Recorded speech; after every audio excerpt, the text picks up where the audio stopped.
The mirror in Sarah's hallway had been there for 3 years, but tonight something was different. As she walked past it after her evening jog, her reflection didn't move with her. It stood there, motionless, staring back with eyes that seemed older somehow, more knowing. Sarah froze, her heart hammering against her ribs as she slowly turned back to face the glass. Her reflection smiled, a cold, calculated expression she'd never seen on her own face. "You're finally ready to see me," her reflection whispered, though Sarah's lips hadn't moved. The words echoed in the empty apartment, bouncing off walls that suddenly felt too close, too suffocating. Sarah's hands trembled as she reached toward the mirror, her fingertips barely grazing the surface before her reflection pressed back from the other side. The glass rippled like water, and in that moment, Sarah realized she wasn't alone.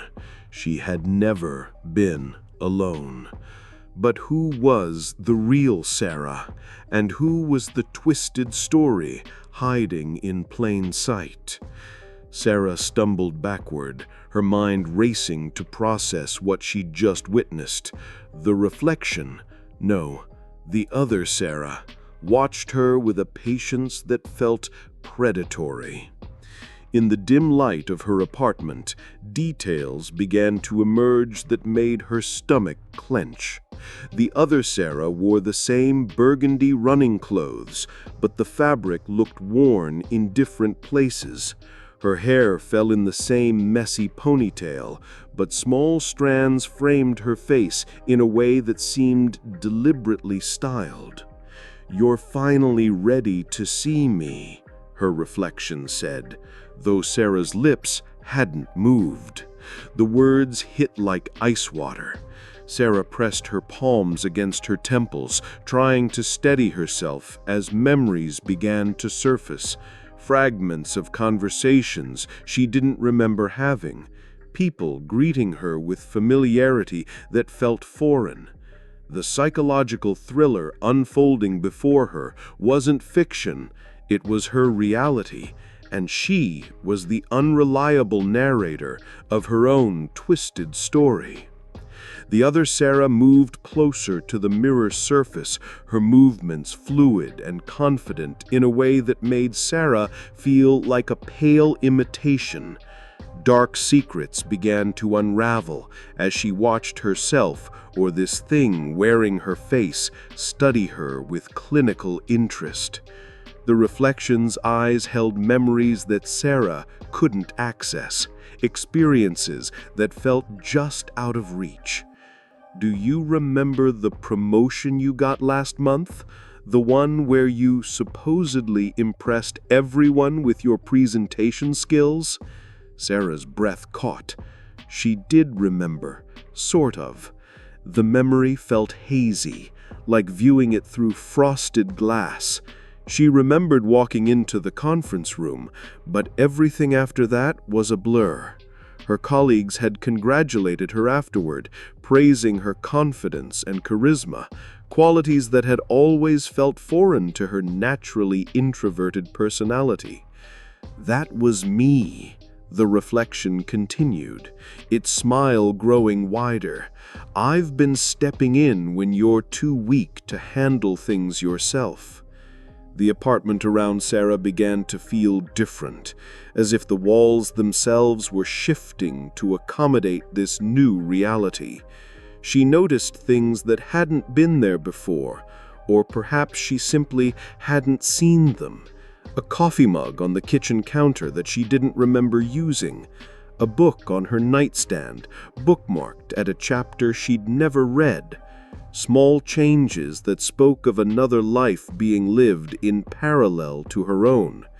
"You're not real," Sarah whispered, but even as she said it, doubt crept into her voice. The mind-bending story unfolding before her challenged everything she thought she knew about identity, about consciousness, about the nature of self. The other Sarah laughed, a sound that was both familiar and alien. "I'm more real than you are. I'm the version of you that doesn't hesitate, doesn't second-guess, doesn't lie awake at night wondering if she's good enough. I'm the Sarah who takes what she wants." The mirror began to ripple again, and Sarah felt an inexplicable pull toward it. As Sarah stared at her doppelganger, fragments of her life began to rearrange themselves like puzzle pieces finding their proper places.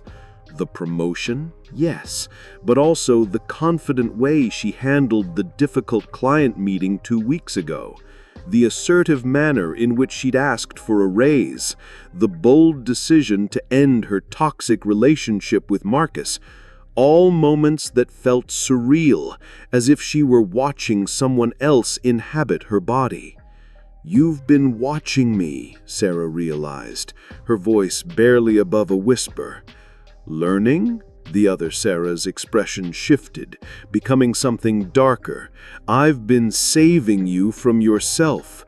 Every time you freeze up, every time your anxiety takes over, I step in. I've been your strength when you had none." The psychological conflict deepened as Sarah grappled with the possibility that her greatest achievements might not be her own. The relatable protagonist she thought she was, flawed but trying, was perhaps just a shadow of someone else entirely. Someone who shared her face but none of her fears. The mirror's surface began to crack, hairline fractures spreading outward like a spider web.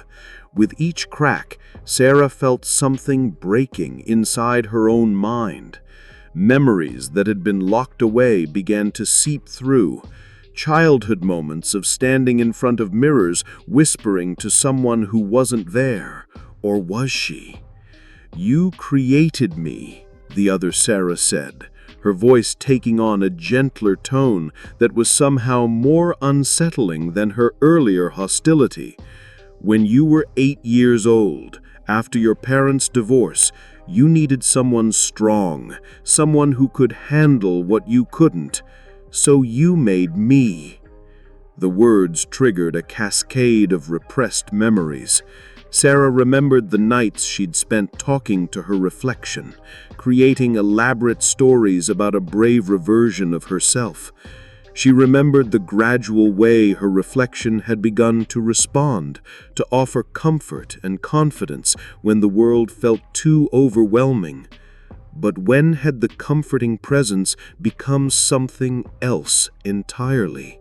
When had her imaginary friend become her unreliable narrator? "The job interview last year," Sarah said, pieces falling into place with terrifying clarity. "The one where I was so nervous I couldn't speak, but then suddenly I was charming, confident. That was me," the other Sarah confirmed. "And the night you confronted your neighbor about the noise complaints?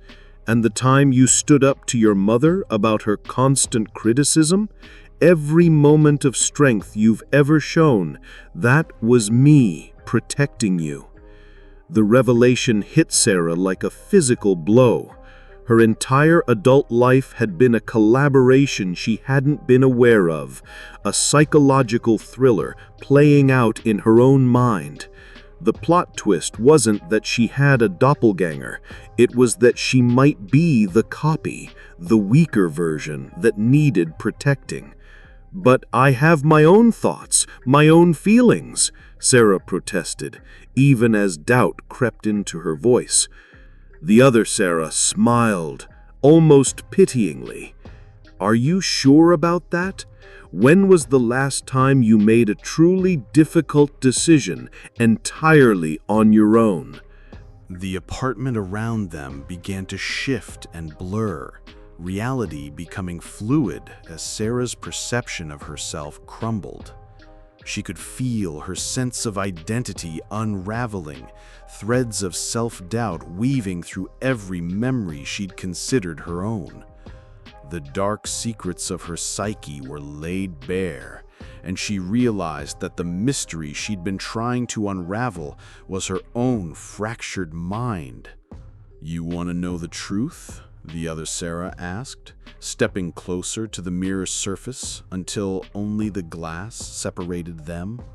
"You've been sleepwalking through your life, letting me handle anything that required real courage. I've been your shield, your sword, your voice when you couldn't find your own." Sarah's legs gave out, and she sank to the floor, staring up at her reflection. The other Sarah looked down at her with a mixture of disappointment and something that might have been affection.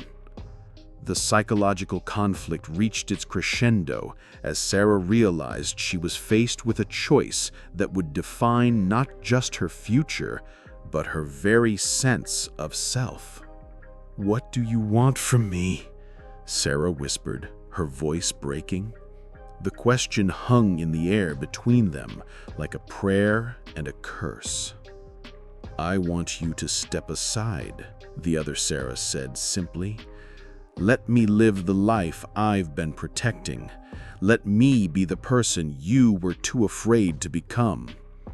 The mirror's cracks spread wider, and through them, Sarah could see glimpses of another apartment, one that looked exactly like hers, but felt completely different. In that space, she saw herself living confidently, decisively, without the constant weight of self-doubt that had defined her existence. "If I do that," Sarah asked, "what happens to me?" The other Sarah's expression softened, and for a moment she looked genuinely sad. "You'll finally be able to rest. No more anxiety, no more fear, no more wondering if you're good enough. You'll be safe, and I'll be free." The offer was tempting, seductive in its simplicity, but something deep inside Sarah rebelled against the idea.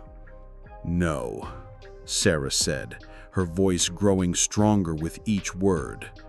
"I won't disappear. I won't let you erase me." The mirror's cracks spread wider now, and Sarah reached out and pressed her palm against the glass, feeling the barrier between her and her reflection weaken. But instead of trying to break through, she focused on integration, on accepting both her strengths and her weaknesses as part of a whole. We don't have to be separate. We can be one person, flawed, complex, but complete. The other Sarah hesitated, then slowly placed her hand against the glass from the other side. The mirror began to heal. As Sarah watched her reflection return to normal, she realized that the true psychological thriller had been her journey to self-acceptance. The doppelganger living among us isn't always an external threat. Sometimes it's the version of ourselves we create to cope with life's challenges. The mind-bending story of Sarah's fractured identity reminds us that our dark secrets and hidden strengths are often two sides of the same coin. What did you think of this twisted story? Do you believe Sarah made the right choice, or should she have let her stronger self take over? Have you ever felt like you were living someone else's life, or that there was a braver version of yourself waiting to emerge? Share your theories and interpretations in the comments below. I read every single one and love hearing your thoughts on these psychological mysteries. If this story left you haunted, curious, or questioning the nature of identity itself, hit that like button and share it with someone who appreciates a good plot twist. Subscribe for more mind-bending stories that explore the darker corners of human psychology. And don't forget to ring that notification bell so you never miss an upload. Until next time, stay kind, stay sharp, and stay curious.